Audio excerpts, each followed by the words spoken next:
আল্লাহ পাক রব্বুল আলামিনের লাখো কোটি শুকরিয়া যে মহান রব্বুল আলামিন আমাদের এই নতুন শিক্ষাবর্ষ 2026 সনের নতুন বছর থেকে নিয়ে এই পর্যন্ত মাসিক বন্ধ এবং কুরবানি বন্ধের পরে আমাদের আলহামদুলিল্লাহ প্রথম সাময়িক পরীক্ষা আজকে রোজ বৃহস্পতিবার আমাদের সম্পন্ন হয়েছে আলহামদুলিল্লাহ। সকলে বলে আলহামদুলিল্লাহ।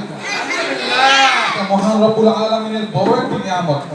অনেকে আপনাদের সাথে ভর্তি হয়েছে বছরের শুরুতে, কিন্তু ভর্তি হওয়ার পরে তার আর আপনার ভাগ্যটা খারাপ, যে কোনো কারণে আপনার লেখাপড়া শেষ, সে অনেকে হয়তো লেখাপড়া করে অথবা অন্য প্রতিষ্ঠানে সে চলে গেছে, যার কারণে আপনাদের সাথে ভর্তি হওয়া ছাত্র ভাইটা এখন আমরা, যার কারণে মহান রব্বুল আলামিন আপনাদেরকে মহাব্বত করে, ভালোবেসে, স্নেহ করে, মায়া করে, মমতা করে এই পর্যন্ত আনছেন। প্রথম সাময়িক পরীক্ষা ও শেষ পর্যন্ত তৌফিক দান করেছেন আলহামদুলিল্লাহ। এবং আমরা দেখতে পাই অনেক ছাত্র ভাই যারা পরীক্ষার আগ পর্যন্ত মাদ্রাসায় ছিল, কিন্তু যে কোনো একটা অসুস্থতার কারণে পরীক্ষা দিতে পারে না। আমাদের তাইসি জামাতের কয়েকজন আছে। তো এটা আমাদের মহান রব্বুল আলামিনের পক্ষ থেকে অনেক বড় একটি নিয়ামত।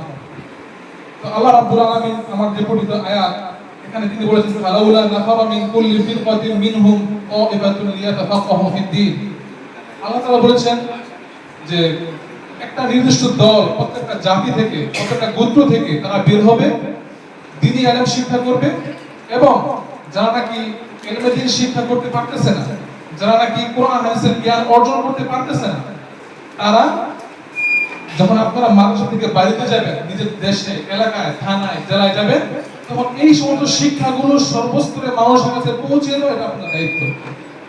কারণ আপনাদের মা বাবা, পরিবার, পরিজন, আত্মীয় স্বজন তারা হয়তো ব্যস্ততার কারণে, কর্মব্যস্ততার কারণে আপনার ইলমে শিক্ষা অর্জন করতে পারতেছে না।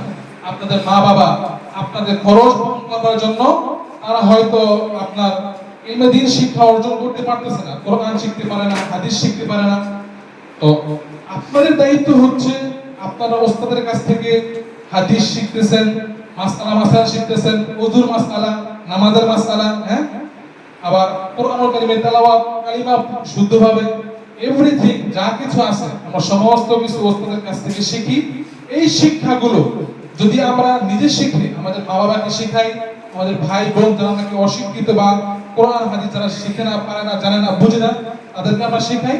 নবীজির ওই কথা, খায়রুকুম মান তাআল্লামাল কুরআনা ওয়া আল্লামা, যে সর্বোত্তম ব্যক্তি তো সেই যে নিজে কোরআন শিখে অপরকেও শেখায়। যখন আমরা ইলমে দ্বীন হাসিল করলাম মাদ্রাসা থেকে, ওস্তাদ থেকে, এই প্রতিষ্ঠান থেকে, এবং যখন এই শিক্ষাগুলো আমরা আমাদের ওস্তাদদের কাছ থেকে শিখে আমাদের মা বাবার কাছ থেকে পৌঁছে দিতে পারবো, তখন আমরা সর্বোত্তম, সর্বোৎকৃষ্ট মানুষ হতে পারবো।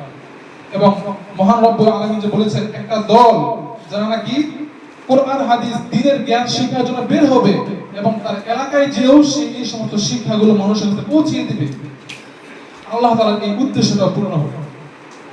এবং আল্লাহ তাআলা বলেছেন যে ওমাই ইউতাল হিকমাতা ফাকাদ উতিয়া খায়রান কাসীরা, যাকে হিকমত বা প্রজ্ঞা, হিকমত ও ইলম ও জ্ঞান দান করা হয়েছে, তাকে প্রভূত কল্যাণ দান করা হয়েছে।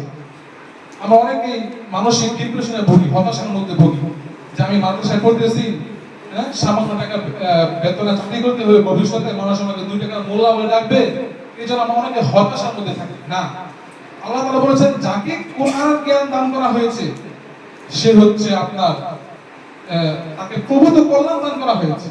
এটা যাকে তাকে দেওয়া হয় না, বরং আল্লাহ তাআলা মনোনীত, নির্বাচিত, এর মাধ্যমে আপনি মাদ্রাসা আসতে পারছেন, কোরআন হাদিস শিখতে পারছেন, এই দ্বীনি জ্ঞান আপনি হাসিল করতে পারছেন। এই জন্য আমাদের মূল কথাটা হচ্ছে আমরা যা অর্জন করতে পেরেছি, যা শিখেছি, এতটুকু জ্ঞান যেন আমরা পরিবারের মধ্যে যে, মা বাবার কাছে যে আমরা পৌঁছে দিতে পারি, তাহলে আমাদের এই শিক্ষা, আমাদের এই জ্ঞান অর্জন করা সার্থক হবে, সফল হবে। মহান রব্বুল আলামিন আমাদের সকলকে যে আলোচনাটুকু করা হয়েছে, সর্বপ্রথম আমাকে এবং আপনাদের সকলকে আমল করার তৌফিক দান করুন।